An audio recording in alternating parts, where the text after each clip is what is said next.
Welcome to my worst audition. So I stopped doing musical theater like pretty early, and I started doing like film and indie film and all that. And I remember the interesting thing about that, about like transitioning to film, is that like most of the time at a film audition, they give you something to do and you don't really have to come prepared Yeah. with anything. Yeah. It's a nice part of being an actor. You don't actually have to prepare anything. Just show up and play. Yeah.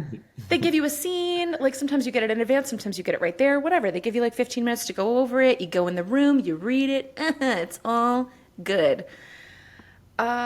Except this one time, I showed up to an audition expecting them to give me something. And instead I walked in and it was like for an indie film. I think it was like New York Film Academy. It was like very low stakes. And they were like, okay, so we're going to hear your contemporary monologue. Sorry, what? Yup. And that's my beat. Like, I didn't read the audition info closely enough. I was just like, ooh, going down my backstage, like, do, no problem. I'll go in, look at me a scene, blah, blah, blah, blah. So I did not have anything. And like that's one of those things that they tell you in school, like you should always have something memorized. And I hate that day that turned out to be true for me. Hate that. So what I did was I made up a monologue, like completely on the fly. I assumed that's what you did. Ridiculous monologue. Like, and this was a dramatic role. So it was like, when the street lights turn on, they remind me of you. I see you in the shadows of the street. And the street is paved with my memories of you in the street with me that day. The day you left. Ridiculous. But I did it. I got through it.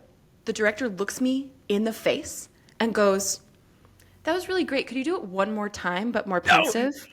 No. No.